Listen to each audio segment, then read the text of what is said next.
Cyclone was lost. All the Vaporeon could see was sand.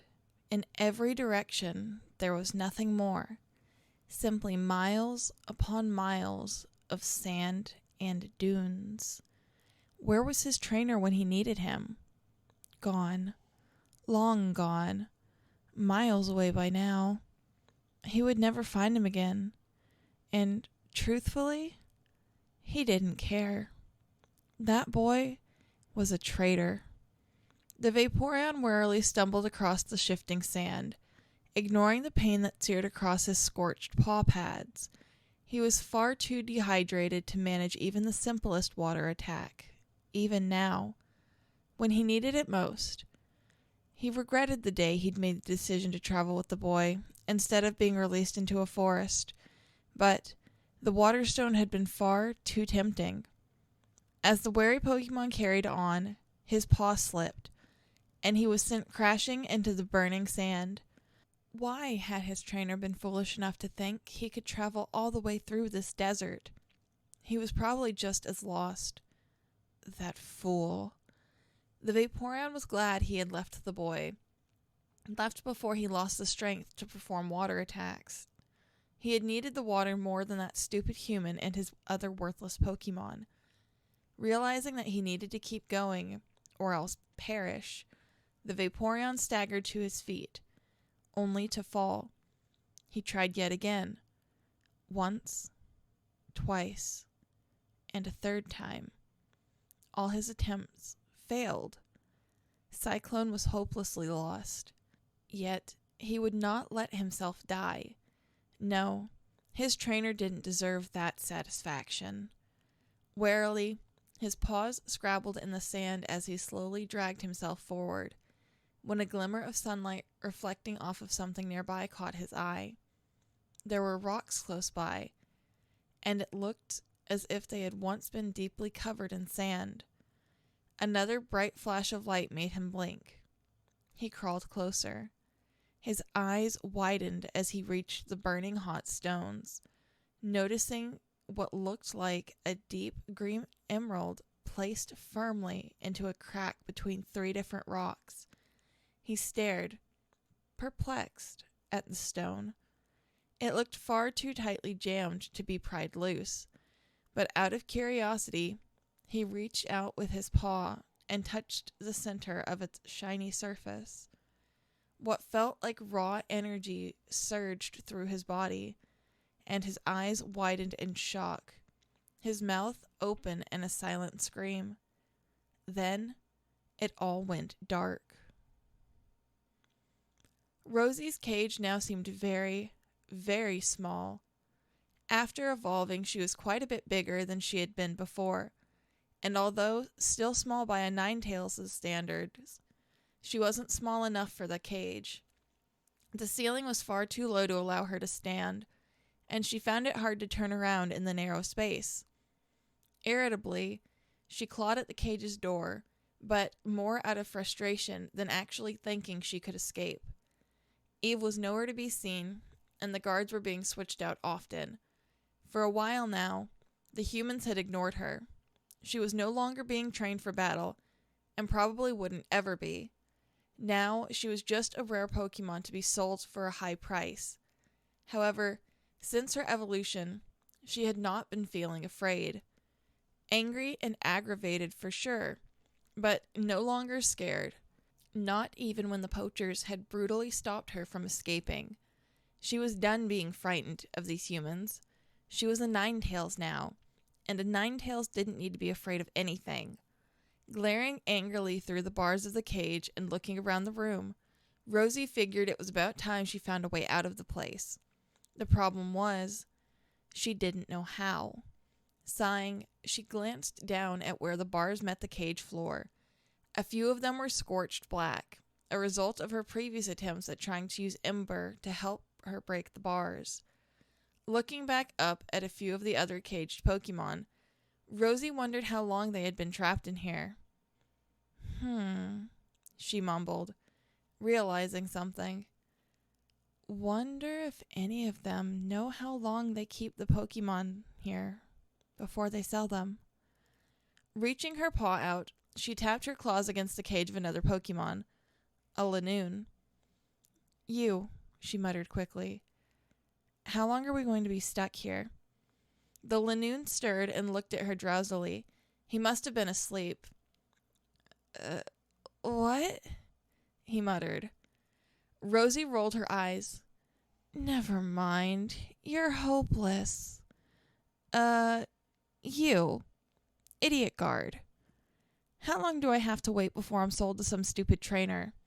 The Tropius, standing as guard, gave her a rather unamused look, then shook his head and looked away. Fine, Rosie growled in annoyance. Don't answer. Why does it matter? The Lanoon in the next cage asked her suddenly. You'll probably just end up being treated the same way whatever trainer you're sold to. I suppose we'll be living in cages for the rest of our lives, he sighed. That's a long time. You think it's bad for you? Rosie replied. That's 1,000 years for me, and I don't plan on spending it all belonging to some worthless human. Turning away from him, Rosie started to think to herself about escape. She had found a slightly loose bar at the side of her cage, but no amount of moving it had made it any looser, and she had abandoned that plan a while ago. She could do nothing to open the cage door, and the only way the cage would ever be opened was when the humans came to feed her. If she attacked them, she would get electrocuted. Maybe I can be stronger now, Rosie whispered quietly to herself. Maybe I'll be able to stand it long enough to get out and run. If someone like Thunder can do it, I can. A noise from the room beyond interrupted her thoughts. One of the humans was shouting at another, and Rosie tried to peer through the doorway, hoping to be able to see what was going on. To her annoyance, she couldn't see anything, though she could hear what sounded like fighting, and it wasn't a normal battle, considering both humans and Pokemon were screaming. What's going on? A Pokemon in a cage somewhere near to her cried, equally confused. Rosie listened carefully, hearing the sounds of battle and cries of Pokemon and humans alike, rising in volume from the room further on. Could it be that some of the Pokemon were actually managing to fight back? Thunder awoke slowly, dazed and confused. She realized she was still outside, but in a much grassier and less rocky place than she remembered. Confused, she opened her eyes, instantly closing them again at the brightness of the sun. Wait, brightness? Thunder opened her eyes again. Last time she remembered, it was barely reaching dawn, but now it looked like midday. Confused, Thunder stood up, looking around for any signs of humans, but all she could see were several trees and many strange-looking plants. But not far away from where she was standing, something else startled her. Through the leaves of the plants and trees, she could see the bars to some sort of gate. Confused, she walked closer, and as she did, the glint of metal from another direction caught her eye. Turning, she could see bars on the opposite side of the area. As she ran toward those bars, she noticed something strange. Looking down at her arm, she realized with surprise that the chain was gone. The shackle was still there, however, though the chain itself had been severed. Reaching up with her arm to the collar around her neck, she could feel that it was still there as well. Maybe if the humans who'd put the gate there had wanted to remove it, they hadn't found a way to do so yet. Looking down at her other arm, she noticed it had been bandaged, as had many of her other wounds. Both confused and annoyed, she quickly tore each bandage off, before hastily running alongside the barred gate, realizing that it completely encircled the small area she had found herself in. There was a similar set of bars above the enclosure, meaning she couldn't fly out. Carefully, Thunder peered at some of the bars that stuck up from the ground to form one section of the gate. They didn't look very strong. Mustering all her strength, she swiped both of her sides at the nearest two bars. Though despite them being rather thin, they were incredibly strong and seemed barely scratched despite her efforts. She kept trying and finally stopped when a small piece of one of her battered sides chipped off. Frustrated and angry, Thunder thought with a hint of panic, "I'm in a cage. A very large cage." "Thunder?" A voice startled Thunder into turning around. Another Pokemon had approached the bars from the other side. Thunder quickly recognized Red Claw, and though many of the Arcanine's wounds were bandaged, he looked much healthier than he had before. Thunder peered further through the bars and noticed more a ways away and realized that Red Claw wasn't outside.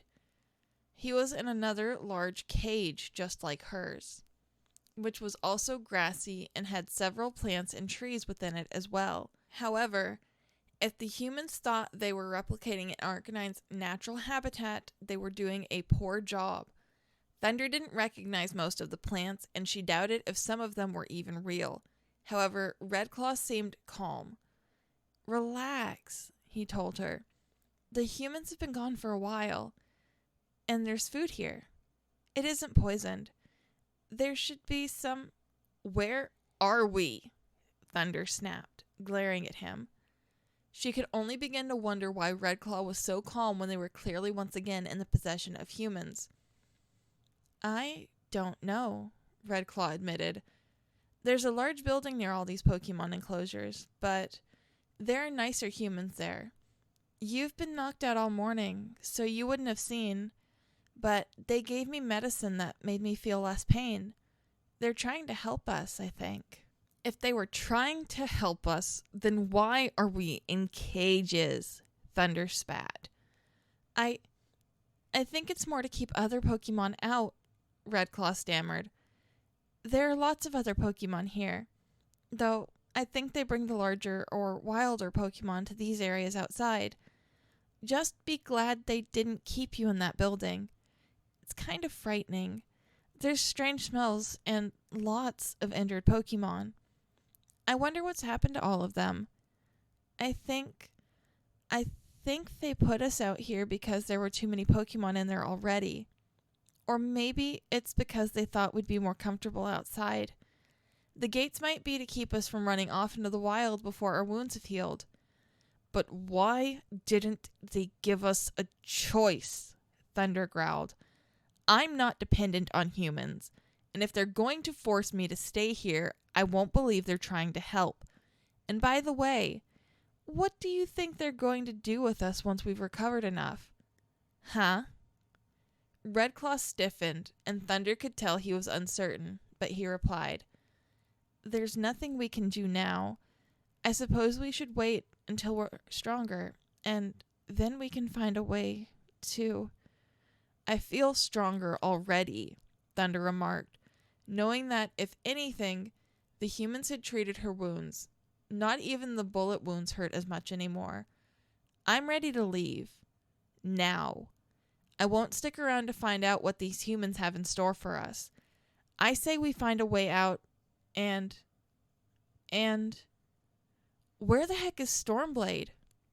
"Stormblade?"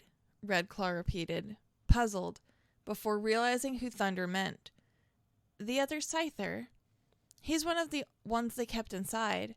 He was one of the worst injured of all the other Pokemon I saw, and there were many with really horrific injuries."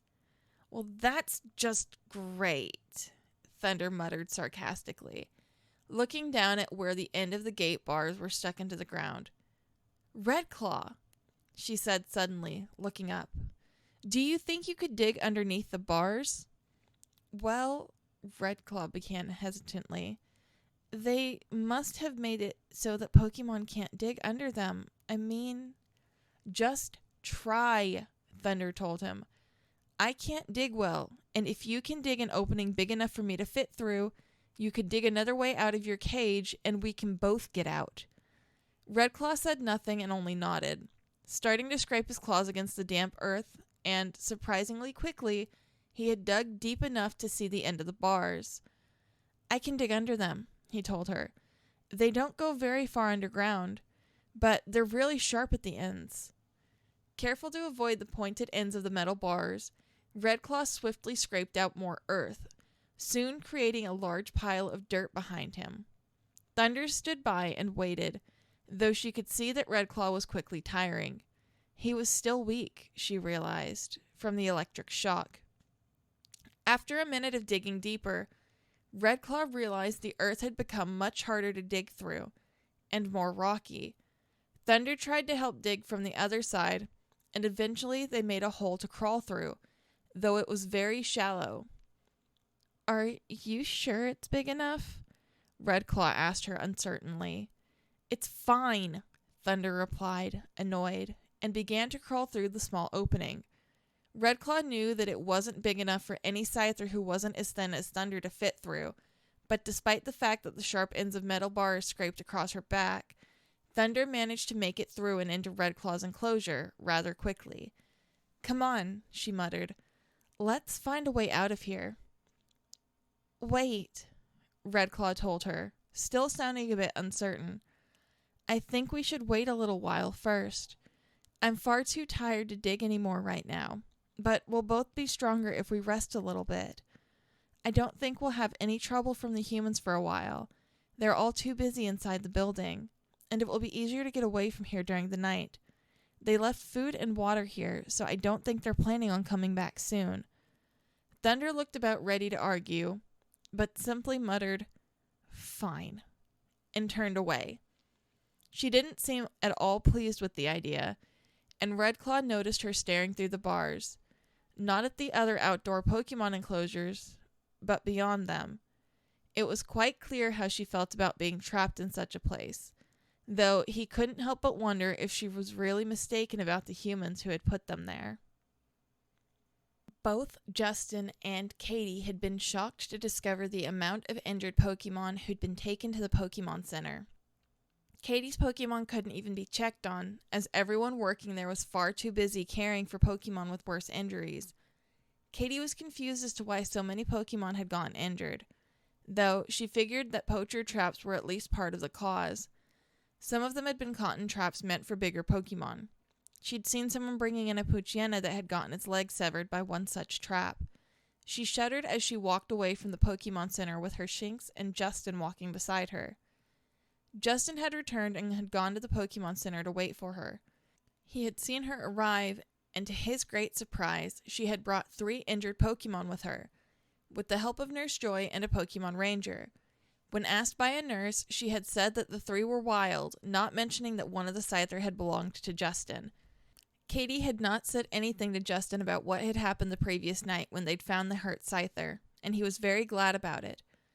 Katie had grown a bit tired of Justin constantly pestering her to search after the white growlithe again, no matter how many times she told him that it would be nearly impossible for any of their Pokemon to track it. However, she had eventually relented, and thought that maybe her Shinx would be able to find a clue as to where the growlithe had gone. It seemed pointless, but she figured it was worth a try, and the best place to start would be the rocks where she'd found Justin's Scyther. Sighing as Justin suddenly raced ahead, she ran after him toward the outskirts of the city, her Shinx following closely behind. Snowcrystal and Spark were exhausted. Wildflame had insisted they travel as quickly as possible, and even though Snowcrystal was used to running long distances, she felt weak and tired after walking for so long. At last, however, they stopped to take a break. During that time, no one said a word. Snowcrystal was still too shocked, but at the same time, she realized that Wildflame was right, and that they needed to keep moving.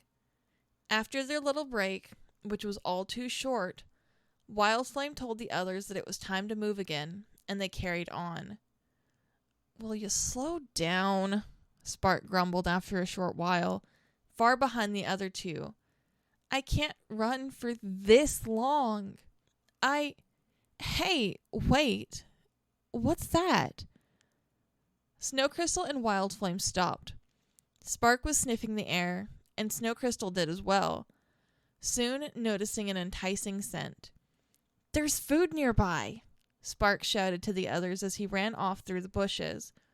Snowcrystal watched him in confusion. Then a thought struck her. Spark? Wait, don't. Her words were cut off by a scream.